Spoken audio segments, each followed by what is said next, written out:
एक महिला सीईओ अपने 5 बॉडीगार्ड्स के साथ बिजनेस ट्रिप पर निकली थी, लेकिन जैसे ही वो एयरपोर्ट से बाहर निकली, एक हत्यारे ने उस पर गोली चला दी। तभी एक नौजवान बहादुरी से सामने आया और अमीर महिला को बचाने के लिए खुद पर गोली खा ली। इससे उसकी जान तो बच गई, लेकिन लड़के के हाथ में गोली लगी और वो डर के मारे बेहोश हो गया। महिला ने तुरंत उसे अस्पताल भिजवाया। 3 दिन और 3 रात सोने के बाद वो होश में आया। अमीर महिला ने उससे पूछा, तुम पैसे चाहते हो या मुझे? अगर मुझे चाहते हो तो मैं तुमसे शादी कर लूंगी। लड़के ने उसे ऊपर से नीचे तक देखा। वो बहुत सुंदर थी, लेकिन लड़के को लगा कि वो उसके लायक नहीं है। उससे डर था कि भविष्य में वो उसे छोड़ देगी, इसलिए उसने चालाकी से कहा, पैसे चाहिए। महिला बोली, ठीक है, मुझे थकान हो रही है, तुम बस मुझे 2 लाख देकर छुटकारा पालो।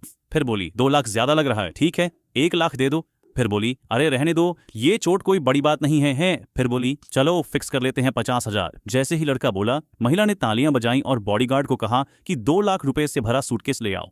और फिर बोली, पैसे ले और दफा हो जा, अब से हमारा कोई लेना देना नहीं है। लड़का खुश होकर पैसे लेकर निकल गया। अब उसके पास पैसे थे तो वो सीधा शेयर मार्केट चला गया। उसने 2 लाख की सारी रकम एक ऐसे कंपनी पर लगा दी जिसे कोई पसंद नहीं करता था। हुआ के ग्रुप अब उसे पागल समझने लगे और हंसने लगे। लेकिन फिर वही कंपनी की शेयर कीमतें तेजी से बढ़ने लगी। अब लड़का करोड़ों कमा चुका था। असल में यह लड़का आम नहीं था, वो एक पुनर्जन्म लेने वाला रीबॉर्न इंसान था। अब कहानी फ्लैशबैक में जाती। उसे एक बार अपनी गर्लफ्रेंड के लिए 1 लाख की सर्जरी फीस की जरूरत थी। लड़की ने गिड़गिड़ाकर कहा कि अगर उसकी मां की जान बच गई तो वो उससे शादी करेगी। लड़के ने उसकी बातों में आकर कर्ज लेकर पैसे का इंतजाम किया, लेकिन असली सच्चाई ये थी कि उसकी गर्लफ्रेंड और उसकी मां दोनों धोखेबाज थीं। सास को कोई बीमारी थी ही नहीं। लड़के ने उनकी मदद के लिए 1 लाख का भारी ब्याज वाला कर्ज ले लिया था। जब वो पैसे वापस मांगने गया तो लड़की और उसकी मां ने उसे झिड़क कर भगा। कर्ज ना चुकाने पर गुंडों ने उसे बुरी तरह पीटा और लटकाकर टॉर्चर की। इस जिंदगी से हारकर लड़के ने आत्महत्या करने का फैसला किया। उसने कसम खाई कि मरकर भी इन दोनों को नहीं छोड़ेगा। जैसे ही वो बिल्डिंग से कूदा, उसी समय उधारी वसूलने वाले लोग उसे रोकने आए, लेकिन वो देर कर चुके थे।